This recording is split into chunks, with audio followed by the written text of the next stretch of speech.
Now we're live. Well, welcome to the Paving the Way broadcast. This is episode. What did I say?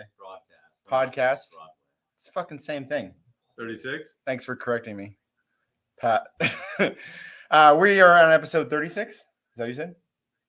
That was a guess. We're on some episode. Thanks to all our viewers for not watching live. We have 0. Today is actually, we're going to talk about B&M Builders and the intro, and we're going to meet the team of B&M Builders. Yeah.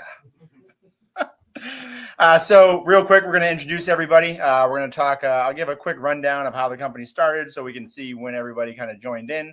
And then we want to meet the team and just talk to them about their experience with the company. So as always, I'm JB. I'm here with Patrick, who is on camera in the way back there. We're here with Austin, who's our partner also, and then Hogan, who is our second oldest employee and the oldest in the room for sure. Technically, Dan actually. Oldest person or oldest? No, longest employed. Maybe I shouldn't have said oldest. That was the youngest fiance. Wow. Life goals. Life goals. Actually, Dan might even have you. I mean, broken history, but Dan might be right back up there with the oldest employee, I think. But when you leave for years. Yeah, fuck that guy. Unannounced. Yeah. Fuck the. It was a vacation. Fuck the B&M Builders Dan, but this is the new Mechanical Dan. Yeah. So Mechanical Dan is here now, and then we have Nick also. So we have a nice little group. So I kind of want to talk today. Quick story. I feel like we've already gone over the history of B&M Builders, but multiple times. But I'm just going to run through it real quick. So B&M Builders started in, I always fuck it up, but 2005. We are one day away from our 18th anniversary. So B&M Builders will be 18 years old tomorrow on St. Patrick's Day. Hence the high consumption of Jameson. And we can buy tobacco now. So. Yeah. Yeah, 18 years. Yeah. We're finally old enough. We've been waiting all this time. So we started back in 2005 doing remodels and residential, and that's actually kind of when Dan was in. When did you start first working for us, Dan? I would say 2007, 2008. Damn. Oh, that's pre-Austin. Dan's a nasty. Dan's an We were OG. doing bathroom remodels and tile and. Yeah, we did a lot of kitchen remodels, additions, things like that. Ski hut up there, Echo Summit. Fuck that place, man. I don't talk about that. Yeah, the Echo Summit ski lodge that we built. I'll take the house. Fuck that later. That was a great lady. Yeah, that was our first lawsuit actually. Mediation. Yeah. So that's kind of what we started on. Dan was actually back with us back then. He was actually my first. He and I worked together out in the field for a long fucking time. That's when we became really good friends. We did that for a long time till about 2009 when the economy was in a bad spot and we started doing concrete. Yeah, and that's when Austin came in, which we've already talked about. So 2009, started doing public works jobs, concrete, things like that. Started slowly working our way up until 9 years ago. What's 9 years ago? I don't 2013. About 2013, I think, is when we started doing. We were working on general works projects, and that's when Hogan came in, right? Was it 13? Oh, 14. Okay. 2014 came in as I was just told this because I forgot, but you came in to do potholing out at Contra Costa. Run one of the big, the first vacuum trailer that we bought. Yeah, that thing was a beast. That was an awesome contract. Yeah. They paid us hourly. Yes. So yeah, we didn't care how long you took. Yeah. Well, we did. We did because they might be watching. Yeah, we wanted you to take as long as you could, but get it done in a very efficient manner. Yes, there we go. That's what So I started doing pothole for us out there, and he moved up fairly quickly, I would say. Oh, maybe not fairly quickly, but he moved up quickly because then we switched that job off to somebody else, and he came in to work with everybody else. And then we've been doing that kind of work ever since. Now, general and bigger jobs. And then Nick actually came on. Did you come on in January? Yeah, January 2 months ago. So Nick's newer to the company, but he's here and he came in as our shop kind of apprentice to kind of learn the way that it works and then worked his way up into a field spot to learn kind of everything that we're doing. I think that's a pretty good introduction, right? Sure. Any other story being them I'm missing or no? Hogan quit one time, walked off the job, got sent home. Did he actually quit? Like, do we have a new hire date quit or no? Or I fucking was an asshole. Oh, I'm going with the asshole. I'm pretty sure I was an asshole back then. The best is he took his keys with him and left. Wait, back when? Oh yeah, Like that when was you on said that El Camino. earlier, or No. I mean, Sorry, no. Hogan. There was many other times I've been an asshole, but only one time that it came to a head with Hogan, I think. Docking. Yes. And that was out at El Camino. Phase 1, right? Yes. Is that what that? Phase 2. Yeah. I was probably an asshole, though.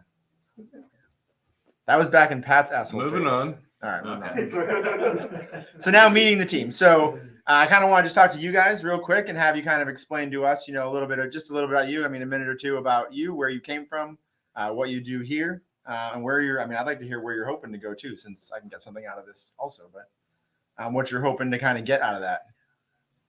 You want to start with Hogan, or do you want to go Austin? ahead. I don't know. Austin. So where I started and where I am.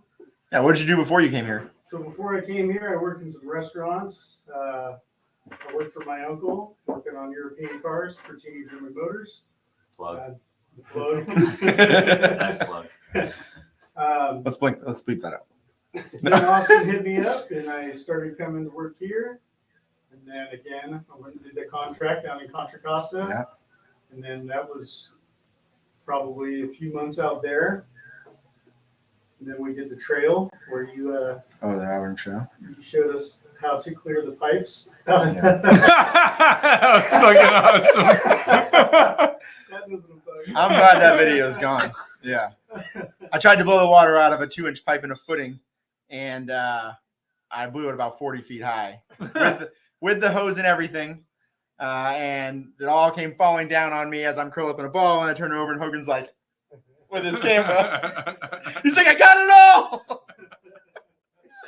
Yeah, that's not how you clear the water out of pipes. I still don't know the right way, though. I mean, I probably would I'd do it again. And then, so now, what do you do here now? You're So now I'm one of our project managers. I was running our restorations contracts for SMUD, some water districts, Eldorado Irrigation, Citrus Heights Water, Placer County Water Association. We've even done some Orangeville water. And since then, I have started taking over some of our general jobs, a little bit bigger jobs. Was helping with the asphalt paving, probably about 6 months, and just pretty much do whatever these guys need me to. And you're a scorpion, right? Yeah. Scorpion. Or a Libra, or Libra. Or I think it's Oh, Hogan's a team player, always willing to do whatever needs to get done. Never complains about shit. I go back and look at Contra Costa, like as his. I didn't really put these together, but Contra Costa as his first job, like that's straight up management from the go. Well, I mean, you're out there by yourself, out of town, running another guy, right? And sometimes by yourself, running a new piece of equipment. I mean, that's a pretty big move for a first position. I feel like, especially with not a lot of experience for what we're doing. So I think that's pretty fucking awesome. And I got to say, I mean, as far as project managers go, I think I prefer project managers who have kind of grown up through our school of hard knocks, like learning as we learn, because we kind of know a lot of the same stuff. And I have a lot more faith in you knowing what we want than I do in somebody that we bring in who has no idea, like Dan, who left for so long. All right, so let's move on to Dan then. So Dan, tell us just a little bit about your background before, and then in the middle, and then where you are now. I've pretty much been in construction right after high school, doing remodels of all kitchens and bathrooms, small stuff. Then worked different companies, came here, worked here for so many years, and went off on my own, tried to just learn a lot. Dan Learned a lot. left as soon as we got out of residential work, Not as soon, and we but put pretty him close, behind a saw in the ghetto of what was that, East Palo Alto? Yes. Yeah, so he almost got shot a few times while he was out Dan there. and I were partners in crime for a long time. He got We scared. were boys. No, well, And as soon as the contract was done, he ran. let's be real. I'm the one that gets scared. I was scared to go to East Palo Alto to even work. Like I didn't sleep the night before because I was so scared. But what he's talking about, though, let's be real, is that Dan was saw cutting in front of me as I was demoing, and Dan came not running over, but he drove over to me to ask me some question, and I stopped the equipment, and I'm leaning out, and we're talking, and all of a sudden we hear pop, pop, pop, pop, pop, and we're like, that was probably fucking gunshots, just like kidding. And then Dan, like we finish up, and Dan leaves, and 30 seconds later I get a phone call, and I'm like, yeah, and he's like, the street's blocked off. I'm like, what? He's like, there's just a drive-by on both sides of my saw. So yeah, that was pretty crazy. You remember that? Oh yeah. Oh yeah. See, that's it. With my homemade trailer at home, doing the saw cutting. Now I see Yes. all this beautiful equipment out here. I know. I gotta go back. I mean, I come know. on. However, I just told him I wanted that homemade saw trailer. I wished I had it. I should have asked you. Do you still have it? It's in Arizona. As I should have asked you because I would have loved to have used that thing. That was Gruesome awesome. memories. Truck is long gone too. It was a little Yeah. truck, but hey, it did a lot of work. So what are you doing? What are you doing now? So now, with the mechanical side, since we're able to do jobs as a general, I kind of started bidding work with them, running our own projects on a bigger scale of remodeling big buildings. So a lot more fun than residential remodeling, that's for sure. And yeah, kind of excited to see how this year goes and next year. We got enough work to go all year. And Dan, you we look can good. only go big. You look good with collared shirt on. I was gonna say, man, Dan's dressed in Dan in a That's collared where it's meant to be shirt, now. man. I love it. Forget that other stuff I was doing. This I is- saw you yesterday. I was like, who the fuck is that guy? It's too much. Who's that guy in this office? Oh yeah. Right on. Cool. I like that direction. All right, Nick. I can't see you. I have to like lean around because you're across from me here. Yeah. So But I'm, tell us a little bit about you. Yeah, so I'm Nick Sabota. I've been working here for probably 2 months now. I'm enjoying every second of it. Before this, I was working at I'm not gonna say the restaurant, Peace Restaurant and Brew House. I'll say it. I'm not gonna say it, but immediately say it.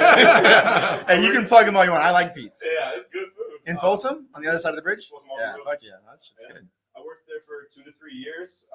It was nice. You know, I had my fun time there. I loved everyone I worked with, but there's only so much big conversation and big laughter you can actually endure working through that. So I figured it was time for something new, and I, found this place. And I've always admired blue collar work and just hard working, good work ethic, and I feel like I found my fit. You were in the military too, right? Yeah, I was in the Air Force, but for only like around 6-7 months. Okay. Yeah, I got this like weird condition that makes me allergic to heat and stuff. Like, Oh, okay. gotta figure out how it goes here. And you live in Sacramento. Yeah, Yes. so- How do Yeah. you feel sitting next to Sexy Dan right now? You getting warm? I'm getting a little bit overwhelmed right now. Yeah. He's warming I up. gotta change my shirt. That's a real nickname, though. Yeah. I mean, Dan earned that nickname, Sexy Dan. I can tell that story, You right? got the picture. to prove Do you it. remember? Yeah, we were out in. He got the name Sexy Dan. I literally have him in my phone as Sexy Dan because we were at. Where were we? Newman. Oh, this guy knows. We were out in Newman working, and they were pouring a crap ton of concrete, and we had 2 water connections on different sides of a park, and Dan was working on one, and I'm working on the other. The inspector pulls up, and he's like, "Man, you guys are really doing a good job." And I was like, "Thanks, I appreciate it." He's like, "But if your guy get on the other side of the park and put his shirt back on," he's like, "I'd really appreciate it."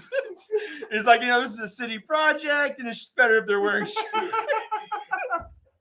Well, they had afternoon hookers in the truck. I thought it was okay. I will say they were running. There was pimps and hookers in the park working around Yes.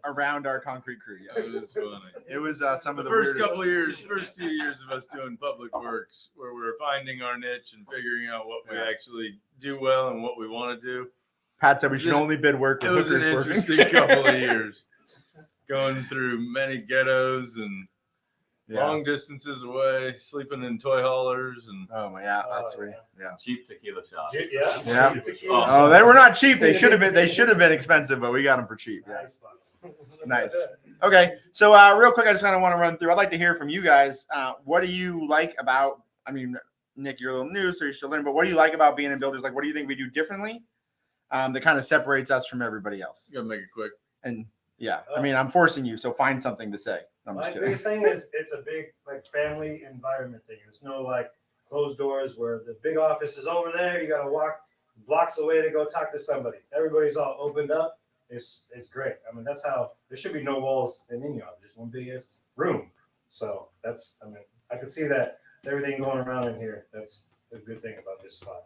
Yeah, even Pat's office, the real important guy. He's in front of everybody. He doesn't even close his. Well, he closes his door, but for Can't different party if reasons. you're No, alone, man, everybody's Yeah. here, Pat. or if you do, it doesn't Yeah. last very long. I definitely feel like we're a family.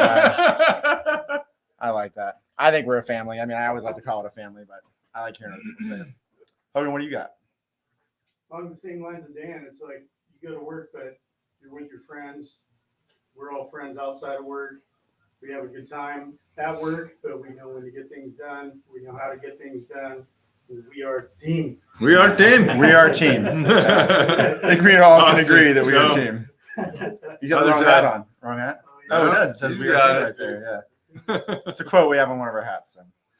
All right, Nick, what do you got? I know you're new and you're still learning, but what do you? Yeah, so I mean, I haven't been here too long, but it really coincides with what Hogan and Dan was saying with family and stuff. You know, I feel really welcome being here and just being able to kind of ask questions in an environment I've never been in before. I just feel like I'm kind of learning every single day, and every single day I'm learning is a day I'm getting more confident in my ability to do my job and kind of carry myself about. And I don't know, just it's a very nice environment to be in, and I just really appreciate it to be here. Awesome, man. We're glad to have you. dude. Yeah, we got you. I will say we've asked some people, and a lot of people were hesitant to go on the podcast because they're afraid that they're not as, sitting next to this group. I mean, who can stand up? I mean, we're fucking beautiful. I'm quite the eloquent speaker. Yes, I mean, especially Pat. But yeah, I appreciate you guys stepping up and being on it. Nick was on short notice too. Dan said no, and then it was all over it. Hogan, thanks for always being the one to step up. Yeah, I think I definitely like. I mean, you guys gave the same point for all three of you, so I feel like there's not a lot of points, but I also think we do things. I mean, I think we just do things differently. I like how we operate. I like how you guys operate. It's not just our way or the highway. We want you guys to give your input and tell us how things should be done so that we can do things the best way, not just our way. So I think that we rely on you guys a lot to represent us, to show our customers, to show what we have, and for you guys to give input. Because I mean, we don't always know what's best. We're learning just like you guys are learning. So thank you guys for being on the podcast. Check us out on everywhere we go: Instagram, LinkedIn, Facebook, yeah, whatever. Oh, sorry. Go Pat. Twitter. Dan's OnlyFans. Did you want to sexy? Dan. Did you want to sexy Dan? Yes. I don't know how OnlyFans work. What is it? At? Yeah. Everything's at something. This now. is gonna go viral. It's gonna be like, is that sexy Dan? Sexy Dan's real? Oh, God. Tune in next week where we're talking about something that's super important. Yeah, you won't know till next.